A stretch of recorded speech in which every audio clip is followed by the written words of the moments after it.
ఆనాటి జలయజ్ఞంలో భాగంగా గిరిజన ప్రాంతమైన ఈ ప్రాంతంతో పాటు ఉమ్మడి ఖమ్మం జిల్లా అనేక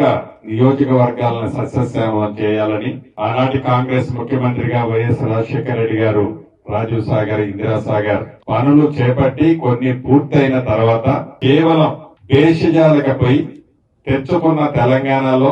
3,400 కోట్ల చిల్లర ఏదైతే బట్టి గారు చెప్పారో దాన్ని సుమారు 20,000 కోట్లు దాటించి రీడిజైన్ కార్యక్రమంతో ఈనాడు ఏదైతే సీతారామ ప్రాజెక్టు దాంట్లో భాగం సీతమ్మ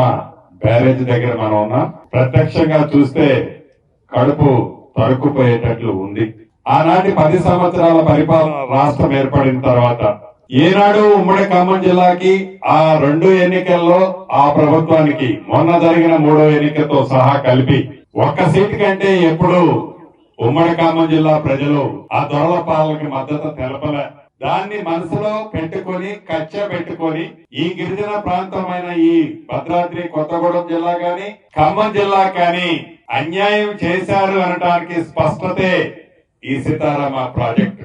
మీ దీవెనలతో వచ్చిన ఈ ప్రభుత్వం ఆనాటి ఉమ్మడి ఆంధ్రప్రదేశ్ లో రాజశేఖర రెడ్డి గారు చేపట్టిన అన్ని ప్రాజెక్టులని రీడిజైన్ పేరుతో భేషజాలకపోయి వారి మార్కు ఉండదు అని ఒక దురుద్దేశంతో వాటన్నిటినీ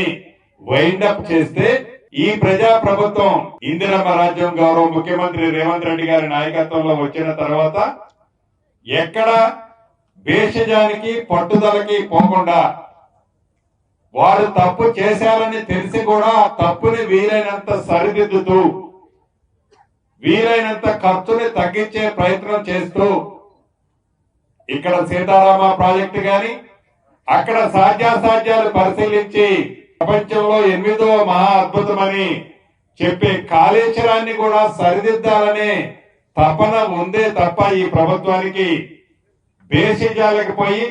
వారి కట్టిన ప్రాజెక్టుని పక్కన పెట్టాలనో వదిలేయాలనో ఈ ప్రభుత్వం అనుకోదు కూడా. ఏదైతే కాళేశ్వరం వారి మెదకు వారి ఫామ్ హౌస్ చుట్టూ నీళ్లు తెచ్చుకోవడానికి పడ్డ తాపత్రయం ఆలోచన ఈ గిరిజన ప్రాంతాన్ని సస్యశ్యామలం చేయాలి, ఈ సీతారామ ప్రాజెక్ట్ ని చిత్తశుద్ధితో పూర్తి చేయాలని వారి ఆలోచన నాకు తెలిసి వారు ఆలోచించింది కరెక్టేనేమో. ఎందుకంటే ఇక్కడ ఏం చేసినా నాకు ఓట్లు రావు అనే ఓట్ల రాజకీయం కోసం తాపత్రయపడ్డారే తప్ప ఇక్కడ ప్రజల కష్టాలను విస్మరించారు, భేషజాలకు ఆనాడు పోయారు. ఈ ప్రభుత్వం అలా పోయకుండా ఒక్క ఈ 2 ప్రాజెక్టులే కాదు, అంటే కృష్ణా పరివాహక ప్రాంతంలో ఆనాడు కాంగ్రెస్ స్టార్ట్ చేసిన వాటిని కొన్ని రూపురేఖలు మార్చారు. అయినా వారు మార్చిన దాటిని ఈనాటి ఈ ప్రభుత్వం కంటిన్యూ చేస్తూ ఉన్న నిధులతో రాష్ట్ర ఆర్థిక పరిస్థితిని ఆనాటిది ప్రభువులు కొల్లగొడితే ఉన్న నిధులతోనే చెయ్యగలిగిన దాన్ని ఎక్కడా వదిలేయకుండా సంక్షేమ కార్యక్రమాలు పేదవాడికి ఏదైతే అవసరం ఉందో ఆ సంక్షేమ కార్యక్రమాలని ఈనాటి ఈ ప్రభుత్వం ఇస్తూ అభివృద్ధిని ముఖ్యంగా ఇరిగేషన్ శాఖని ఎక్కడ కుంటుపడకుండా ముందుకు తీసుకెళ్తుంది. మీకు తెలుసు, మీరెన్నుకున్న ఈ ప్రభుత్వం వచ్చిన తర్వాత ఇదే సీతారామ ప్రాజెక్టులో సుమారు 110-115 కోట్లు ఖర్చు పెట్టి మోటార్లు ఫిట్ చేసి వదిలేస్తే వాటన్నిటినీ ఎలక్ట్రికల్ కి ఇతరత్ర సుమారు 1,000 కోట్లు నిధులు ఇమ్మీడియట్లీగా రిలీజ్ చేసి సుమారు 1,400 నుంచి 1,480 క్యూసెక్ల నీటిని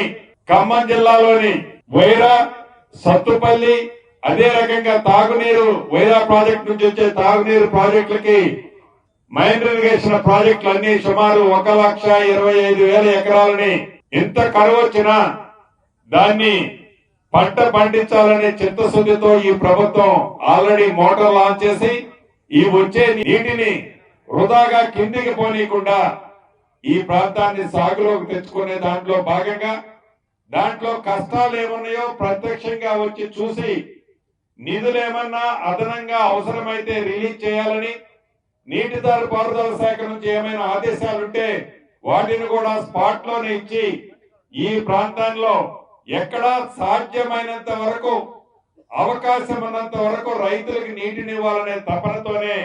ఈ రోజు ఈ ప్రయాణం యొక్క ముఖ్య ఉద్దేశం, ఈ రోజు